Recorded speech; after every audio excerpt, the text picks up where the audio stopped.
Hello everybody, my name is Andrei and we're welcoming into our studio everybody who's interested in sports. If you want to become a sports star or champion in the future, we're going to show you some techniques and methods how to achieve that. And for that, we have here our invited guest, Dr. Satyajit Sadanandan, who is an expert in sport talent development. Hello, sir. Hi, Andrei. Thank you for inviting me here. It's a pleasure. You call yourself a sport talent engineer. What do you mean by that? Or if someone is born into this world with a talent for playing football, for instance, how can we make it better? Or do we call it engineering or rather like nurturing? What do you say? It's a very good question. The way I would address this is by explaining that talent, there are two theories. Talent is inborn and talent can be nurtured. I'm a big believer in the theory that talent can be nurtured, and that anybody who is in sport or any other field, in order to improve, they need to take certain specific steps. Right. It's not enough to depend on just what you have inside you. And that's where talent engineering comes, the specific concrete steps to take in order to maximize your potential. And that's why I call myself a talent engineer. And the main thing is, for a lot of young players and parents worldwide, there's a myth, whether they are in any sport, football, chess, tennis, whatever sport that is, that someone has to come and spot their talent. But that's not true. That's a myth. What you really need is to take the right steps. So most of the players who have achieved something in sports, they have not been from day one outstanding, right? So there's like this theory that talent, certain talent shouts. So certain players, it's very obvious, they are very good in the game and they can do much more. But most players are not like that. There the talent is whispering. If you look from an expert eyes, it's all small whispers. You have to know how that whisper is and how to make it a shout, a loud shout. And that's where talent engineering comes in. And that's what I do actually in a gist. So can I say that you're an expert in listening to the whispering of young talents?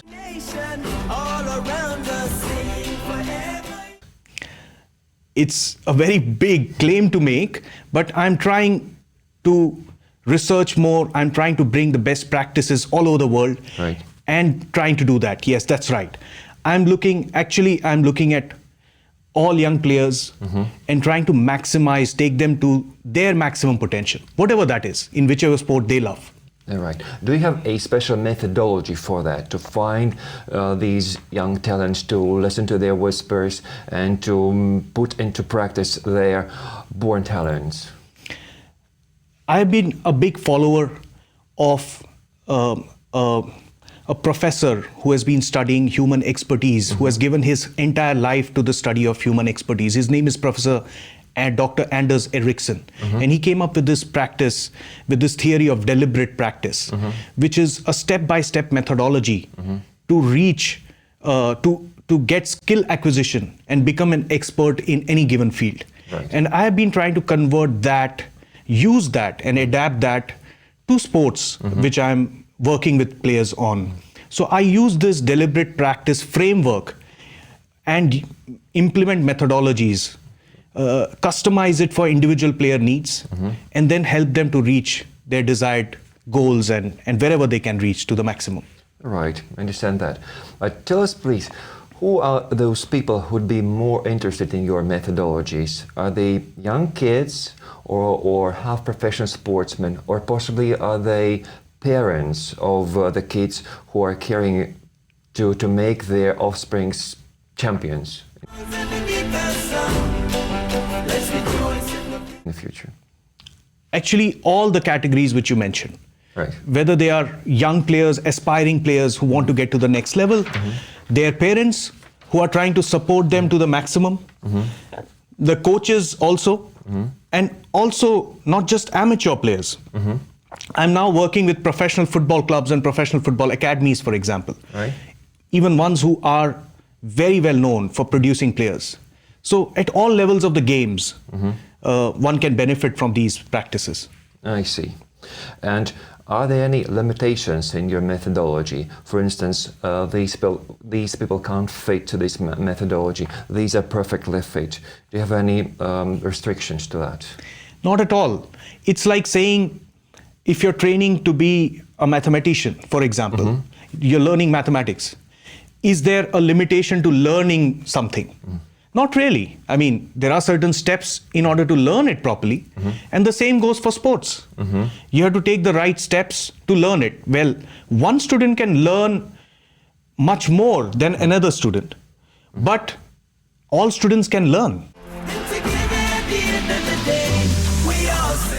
As long as they take the right steps. Right. And can, for instance, we put it in a practical way? What is your methodology? How it works? Can you give us an example really it could be understood by our visitors, by our audience? Sure. So the start of this whole process is with assessments and benchmarking. I'm a big believer in comparisons and benchmarking, and to know where you stand first. You have to know that. In sports in general, what I have seen in many parts of the world, people don't really understand how they compare to the best in that age group, in that given sport. So they are actually shooting in the dark. Right. They are seeing the star players, right? For example, in football. All the kids I know, like the young kids, they are aspiring to be a Messi or a Ronaldo or a Neymar, right? But there are many steps in between. You have to look at who's the best in your city first, in your age. You have to know how you have to get to that level first, then go to the next level, right? There are many steps in between. So one has to do this iterative process. And for that, it starts with an assessment. So I have developed a unique tool called the 360-degree player assessment, through which I assess the player's ecosystem and personality. And then based on that, I also do a game assessment of the player. And based on that, we put together a path, an individual path. So I bring in experts like coaching experts, specialist coaches, nutritionists, psychologists, a lot of different experts I involve in developing them to the next level. Right. And your methodology, how much useful and progressive is it? I mean, when a sportsman who leaps to your methodology, to your techniques, can receive the feasible results in his career, in his progress as a sportsman? So I'll give you another example. Right. Two examples actually. Two boys who came to me when I first started this. This was about a year and a half back, right? Both the boys, incidentally, are from the same city in India. They are from the south of India. And they had not played competitive football at the highest levels.